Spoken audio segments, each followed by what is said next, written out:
Larusso, 40 ans, pourquoi avec Ophélie Winter, ça n'était pas le grand amour. Si elles ont en commun d'avoir connu toutes les deux un grand succès sur la scène musicale des années 1990 en France. Laetitia Larusso et Ophélie Winter n'ont jamais vraiment été en bons termes. Et ce, à cause d'une petite querelle amoureuse, qui a terni à jamais leur relation. Elles ont dominé le 50 Pangettonga français, et pourtant, on ne peut pas dire qu'entre elles les relations étaient très chaleureuses. Dans les années 1990, Ophélie Winter et Laetitia Larusso ont enchaîné les succès musicaux.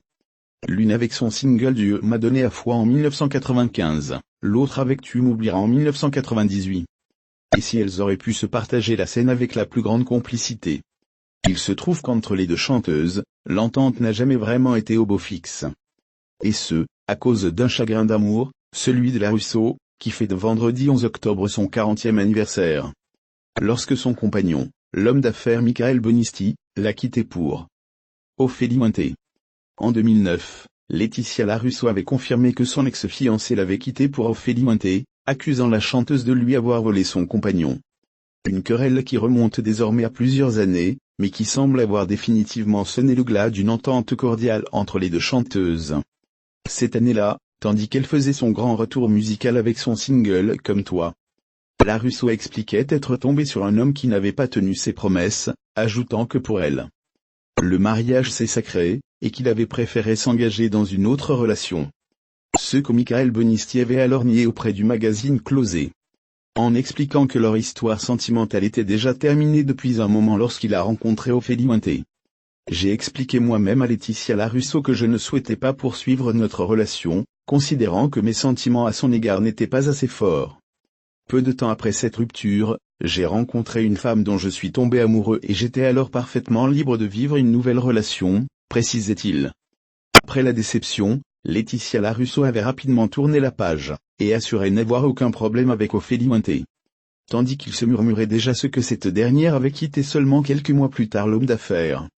Une rumeur confirmée en décembre 2009, où celle-ci s'était montrée catégorique dans les colonnes de Téléstar à propos de Michael Bonisti, lui, je ne veux plus en entendre parler. Ce n'est pas ma copine, et elle ne le sera jamais. Mais cette querelle-ci elle remonte désormais à il y a 10 ans, a terni à jamais les relations entre les deux chanteuses. En 2011, tandis qu'elle devait participer à la tournée des années 90, Génération Dance Machine, Ophélie Winter avait semble-t-il décliné la proposition à cause d'une blague de Nicolas Canteloupe, qui avait déclaré à propos d'elle qu'on peut avoir 30 ans et être déjà ringard. Une théorie à l'époque avancée par Laetitia Larusso sur MFM Radio, qui avait précisé de manière cinglante, « Je n'ai pas tous les tenants et aboutissants. Je ne sais pas, ce n'est pas ma copine comme tout le monde sait, et elle ne le sera jamais d'ailleurs, et en même temps ce n'est pas très grave. » Désormais très discrète côté cœur, Laetitia Larusso file le parfait amour depuis plusieurs années avec son mari, dont elle n'a jamais révélé l'identité, et qui apparaît quelquefois sur son compte Instagram. Côté carrière, elle a sorti en mai dernier un nouveau single, Crois-moi, et surfe toujours à l'occasion sur ses succès passés. Mais du côté d'Ophélie Winter, c'est un tout autre son de cloche. Isolée et ruinée. La chanteuse est aujourd'hui sans domicile fixe, et dort dans sa voiture à Paris, ont dévoilé les photos publiées dans le magazine Public en septembre dernier. Avant de vivre dans sa Smart, et parfois dans un petit hôtel. L'interprète de Dieu m'a donné la foi vivait à Dubaï avec un businessman néerlandais, qu'elle a quitté précipitamment. Un départ soudain entouré de flou sur les raisons qui l'auraient poussé à fuir. Si l'identité de ce milliardaire hollandais avec qui elle se serait mariée avant de divorcer il y a 2 ans reste un mystère. Public a rapporté que la police recherchait activement la chanteuse pour la protéger après avoir appris qu'un ex-compagnon d'Ophélie Winter voudrait sa peau. De quoi inquiéter davantage ses proches, qui craignent d'autres malheurs. Tandis qu'elle ne donne pas de nouvelles d'elle, et ne répond pas à ceux qui lui tendent la main. Biographie.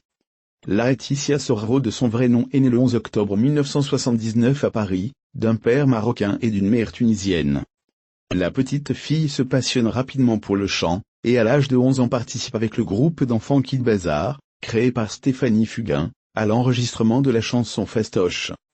À 19 ans, elle passe une audition pour interpréter la version française du tube Will Survive de Gloria Gaynor, et se retrouve sélectionnée. En 1998, la chanson qui sort sous le titre français Je survivrai, permet à Larusso de se faire remarquer. En 1999, elle est révélée grâce au single Tu m'oublieras qui devient rapidement un tube, avec 2 millions d'exemplaires écoulés et plusieurs semaines en tête des classements. Un autre single sort dans la foulée, On ne s'aimera plus jamais, et se classe aussi aux 50 Pan Get Tonga. La Russo est choisie pour faire les premières parties de la tournée d'été de Johnny Hallyday. Son premier album, Simplement, qui sort à la rentrée est certifié disque d'or. En septembre 2001, la chanteuse publie son deuxième opus, intitulé La Russo, accompagné du single Entre nous. Mais après l'ascension fulgurante du premier album, ce dernier rencontre un succès très mitigé. La chanteuse s'éloigne alors de la scène pendant plusieurs années. En avril 2009, La Russo est de retour avec la sortie du single Comme toi qui se classe dans le top single. Mais l'album Mi Box, 2010, dont le single est extrait, est un échec commercial. En 2012, elle opère un tournant et change de registre musical avec la sortie du titre Intouchable en duo avec Breal, chanteur d'un groupe de rap américain. Le 3 mai 2019, elle revient sur le devant de la scène avec la sortie du single Crois-moi.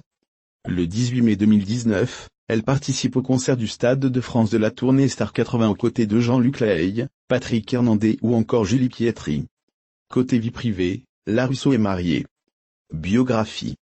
Née le 20 février 1974 à Boulogne-Billancourt, Ophélie Winter est la fille de Catherine Cathy, Feu, mannequin, et de David Alexandre Winter, chanteur néerlandais connu pour le tube Lady Mary, 1969.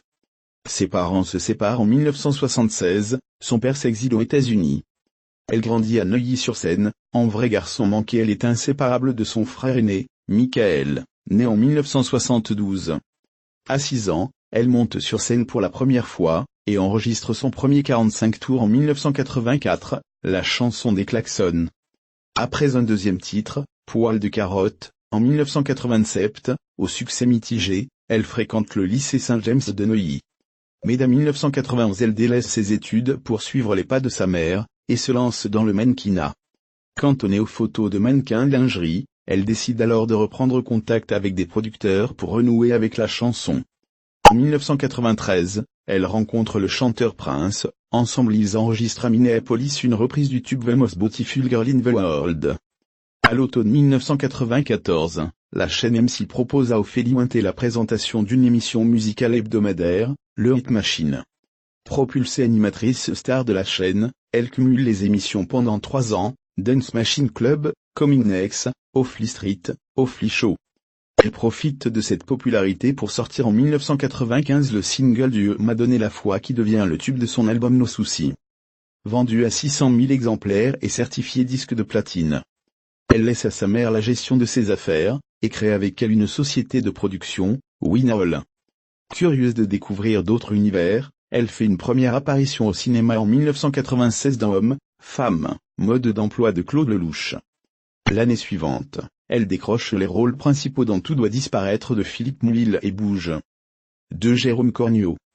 L'accueil de son deuxième album, Privacy, en 1998 est mitigé, vendu à 275 000 exemplaires, les concerts et la tournée initialement prévus sont cependant annulés. Après l'échec en demi-teinte de son émission sur TF1, Ophélie Winter Show, en 2000, elle revient sur le grand écran avec Les jolies choses de Gilles Paquet-Brené, 2001. En 2002, elle est de retour dans les bacs avec un nouvel opus, Explicit Lyrique. Malgré le relatif flop de ce troisième album, le single Sage dont il est extrait réussit à se frayer une place dans le 50 Pan Get Tonga. En 2004, des problèmes de santé l'éloignent des studios. En septembre 2007, après quelques années d'absence du petit écran, Ophélie retrouve M6, chaîne avec laquelle elle a débuté, pour rejoindre le jury de la 4e saison de Popstar. Son 4e album, en 2009, Resurrection, qu'elle produit sous son label W, ne trouve pas son public. La chanteuse se fait plus rare depuis. En 2013, on la retrouve aux côtés de Thierry Lhermitte dans un épisode de la série Document Martin sur TF1. À la rentrée 2014, elle fait partie du casting de l'émission Danse avec les stars sur TF1. Côté vie privée, après une romance avec le chanteur Mxolar à la fin des années 90 et avec l'acteur Alain Chabat, 2002-2003, elle reste aujourd'hui discrète sur ses amours. En octobre 2019, Rolf Rudolph de son vrai prénom Vandal en révèle lors d'une interview qu'il a partagé la vie de la chanteuse pendant 4 ans.